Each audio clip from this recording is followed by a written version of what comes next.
اعوذ باللہ من الشیطان الرجیم بسم اللہ الرحمن الرحیم السلام علیکم ورحمۃ اللہ وبرکاتہ۔ تمام سننے دیکھنے والوں کے اوپر اللہ کی رحمتیں نازل ہوں۔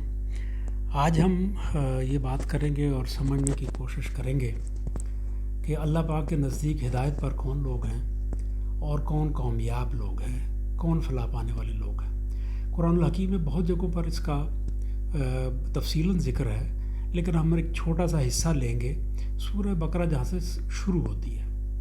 تو وہ بعد اعوذ باللہ من الشیطان الرجیم بسم اللہ الرحمن الرحیم، اللہ پاک فرماتے ہیں الف لام میم ذالک الکتاب لا ریب فیہ ھدی للمتقین الذین یؤمنون بالغیب ویقیمون الصلاۃ ومما رزقناہم ینفقون والذین یؤمنون بما انزل الیک وما انزل من قبلک وبالآخرۃ هم یوقنون اولئک علی ھدی من ربہم واولئک هم المفلحون۔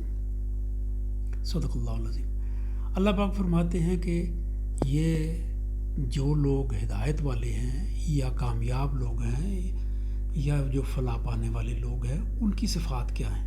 ان کی صفات یہ ہیں کہ یہ کتاب جو کہ ہدایت کے طور پر اللہ پاک نے پیش کی ہے، اس کتاب سے یہ چیز سمجھ میں آتی ہے کہ وہ لوگ ہیں جو متقی ہوں گے، ان کے لیے ہدایت ہے۔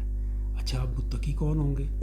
متقی وہ لوگ ہیں جو غیب پر ایمان لاتے ہیں، نماز قائم کرتے ہیں، اللہ کے دیے ہوئے رزق میں سے اس کی راہ میں خرچ کرتے ہیں، جو رسول اللہ صلی اللہ علیہ وسلم پر نازل ہوا اس پر ایمان لاتے ہیں، جو ان سے پہلے پیغمبروں پر نازل ہوا اس پر ایمان لاتے ہیں، آخرت کا یقین کرتے ہیں۔ تو یہ وہ مختصر صفات ہیں اللہ کے نزدیک ایک ہدایت یافتہ بندے کے لیے اور ایک کامیاب آدمی کے لیے۔ اب ایک ایک کر کے ان کو دیکھ لیتے ہیں۔ سب سے پہلے تو یہ کہ کوئی بھی بات جو ہمارے تک پہنچتی ہے، دیکھنا یہ ہوتا ہے کہ پہنچانے والے کیا کیریکٹر کیسا ہے۔ تو اگر ہم اس چیز کو دیکھیں، مثال کے طور پر ہمارے بڑوں میں سے کوئی کہے کہ آپ پاکستان میں 50 سال پہلے جو لوگ ہوتے تھے وہ 50 فٹ لمبے ہوتے تھے، تو ہمیں حیرت ہوگی، ہماری عقل اس کو نگیٹ کرے گی۔ تو سب سے پہلے ہم کیا دیکھیں گے کہ بولنے والا، بتانے والا جو سا ہے اس کا کیریکٹر کیا ہے، کیا وہ صادق اور امین ہے۔ اس کے بعد پھر ہم یہ دیکھیں گے جو کانٹینٹ، جو کچھ وہ بات کر رہا ہے اس کے اندر کتنا وزن ہے۔ پھر تیسرے نمبر کے اوپر ہم یہ دیکھیں گے کہ ہماری عقل فہم جو سی ہے اس چیز کو ایگری کرتی ہے کہ نہیں ایگری کرتی۔ تو یہاں پر سب سے پہلے بات یہ آئی کہ وہ متقی وہ لوگ ہیں جو غیب پر ایمان لاتے ہیں۔ اب غیب کیا ہے؟ جو چیز ہماری اس چھوٹی سی عمر کے حوالے سے ہمارے سامنے نہیں ہے وہ سب غیب ہے۔ کوئی ہمیں اس چیز کے متعلق بتاتا ہے تو ہم اس کے اوپر یقین لائیں گے اگر یہ 3 ٹیسٹ کو کلیئر کرے گا تو۔ رسول اللہ صلی اللہ علیہ وسلم اپنی زندگی میں اپنی نبوت سے پہلے صادق اور امین مشہور تھے، اخلاق کے اعلیٰ درجے پر فائز تھے، لوگوں کے ساتھ لین دین کے اور ڈیلنگ کے معاملے کے اندر انتہائی بلند درجے پر تھے۔ تو اب اگر وہ کوئی بھی بات کریں گے تو اس بات کے اندر یقیناً وزن ہوگا۔ تو پھر ایک ٹیسٹ جب کلیئر ہو گیا کہ انہوں نے کہا کہ جی اللہ وحدہ لا شریک ہے اور اس کا کوئی شریک نہیں، اور تم نے آخرکار اس کے پاس لوٹ کے جانا ہے اور وہ تم سے حساب کتاب لے گا، تو کیا ہوگا؟ اس بات کو ویریفائی کیا جائے گا۔ کیسے؟ سب سے پہلا ٹیسٹ یہ کہ آپ صلی اللہ علیہ وسلم کی ذات مبارکہ کو جب یہ سوچا کہ جی جو بات پہنچانے والا وہ انتہائی صادق اور امین ہے، تو ان کی بات ہمیشہ انہوں نے 40 سال سچ بات ہی کی ہے، تو پہلا ٹیسٹ پاس ہو گیا۔ دوسرا ٹیسٹ یہ ہوگا کہ کیا ہمارے جو کانٹینٹ ہمیں دیا جا رہا ہے اس کانٹینٹ کی ویلیو کیا ہے، کیا ہمیں وہ کانٹینٹ جو ہے اس کی بات سمجھ میں آتی ہے۔ تو انہوں نے کہا کہ جی اللہ وحدہ لا شریک ہے۔ تو ہم نے کہا کہ جی اچھا ٹھیک ہے، اب ہم اس کو اپنی عقل اور فہم سے ویریفائی کرنے کی کوشش کریں گے۔ کیسے ویریفائی کریں گے؟ ہم نے اپنی ذات کے اوپر جس وقت غور کیا تو ہمیں پتہ چلا کہ یہ جو کچھ ہماری جسم ہے، ہماری عقل ہے، ہماری آنکھیں، ناک، منہ، کان، جو کچھ اللہ پاک نے ہمیں دیا ہے، یہ سب کا سب ہماری اپنی تخلیق نہیں ہے، کیونکہ ہمیں اس کے متعلق انفارمیشن ہی کمپلیٹ نہیں ہے تو ہم بنا کیسے سکتے ہیں اس کو۔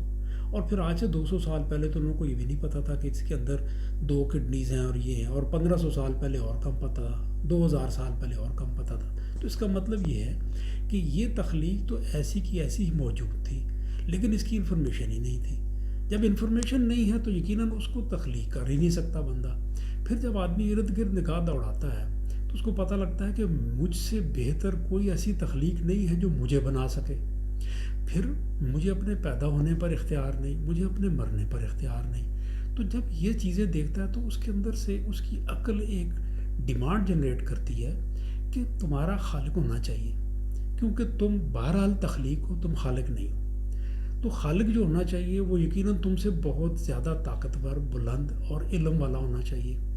تو جب یہ انفارمیشن اندر سے جنریٹ ہوتی ہے، آدمی کی ضرورت محسوس ہوتی ہے اس کو، اور پھر ایک شخص آگے بتاتا ہے کہ ایک ہے جس نے آپ کو بھی بنایا ہے، یہ تمام انسانوں کو بنایا ہے، اس نے جانوروں کو بنایا ہے، اس نے پرندوں کو بنایا ہے، اس نے پہاڑ بنائے، زمین بنائی، اس نے ستارے بنائے، سیارے بنائے، سورج بنایا۔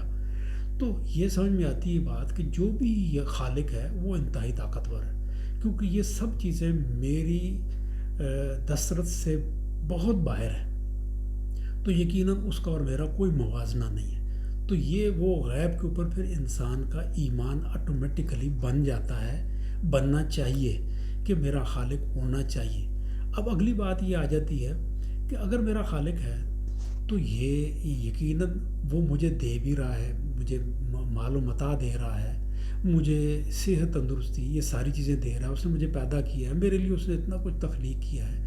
میں تو ایک بیج نہیں بنا سکتا، جو کہ میں زمین میں ڈالتا ہوں تو اس کے اندر اتنے 700 بیج اور بن جاتے ہیں۔ تو وہ مجھے دینے والا ہے، اسی نے مجھے ہاتھ پاؤں دیے ہیں جن سے میں یہ کام کرتا ہوں، اسی نے عقل دی ہے جس کے ذریعے میں کھیتی باڑی بھی کرتا ہوں، باقی کام بھی کرتا ہوں، اسی نے منرلز پیدا کیے ہیں۔ تو اس کا مطلب یہ ہے کہ تمام کا تمام دیا ہوا اس کا ہے۔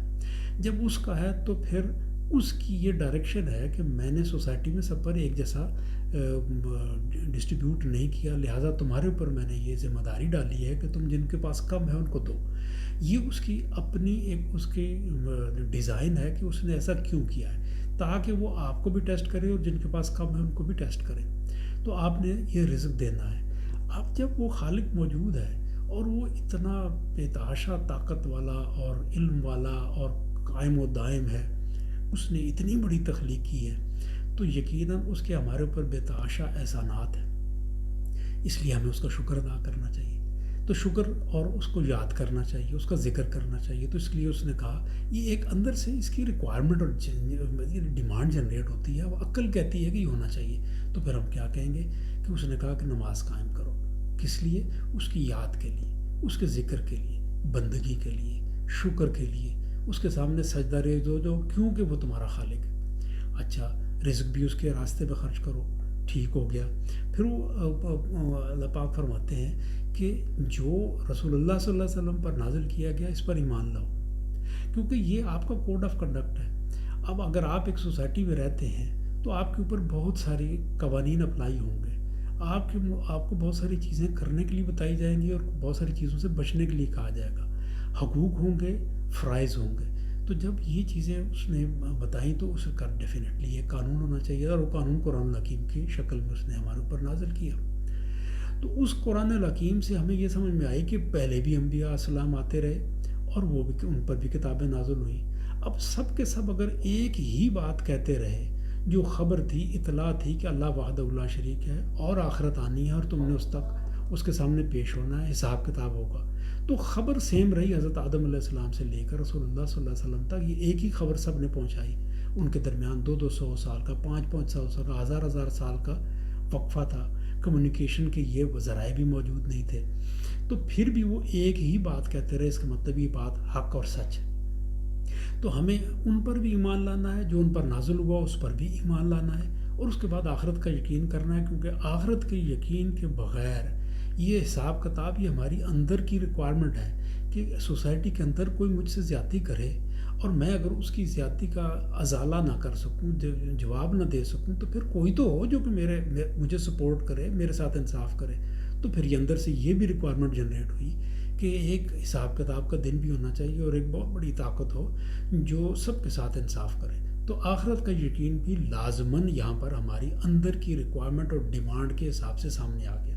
یہی وہ چیز ہے جس کو بتانے کے بعد اللہ پاک فرماتے ہیں کہ جو یہ ساری صفتیں جن لوگوں کے اندر ہوں گی وہ لوگ ہدایت والے ہوں گے اور وہی کامیاب ہوں گے، وہی فلاح پانے والے ہوں گے۔ تو یہ اللہ پاک نے یہ ایک تھوڑی سی تعریف ہے جو کہ اس جگہ پر آئی ہے۔ قرآن الحکیم میں بہت جگہوں پر بہت کچھ آیا ہے، لیکن ہم سب اپنے آپ کو دیکھ لیں، غیب پر ایمان، نماز قائم کرنا، اللہ کی راہ میں خرچ کرنا، جو رسول اللہ صلی اللہ علیہ وسلم نازل ہوا اس پر ایمان لانا، جو پچھلے انبیاء پر نازل ہوا اس پر ایمان لانا، اور آخرت کا یقین کرنا، ایمان سے اوپر کا درجہ، یہ ہم کریں۔ اللہ ہمیں عمل کی توفیق دے، اللہ پاک ہمیں علم نافع عطا کرے اور ہم سب پر اپنی رحم و کرم نازل فرمائے۔ السلام علیکم ورحمۃ اللہ وبرکاتہ۔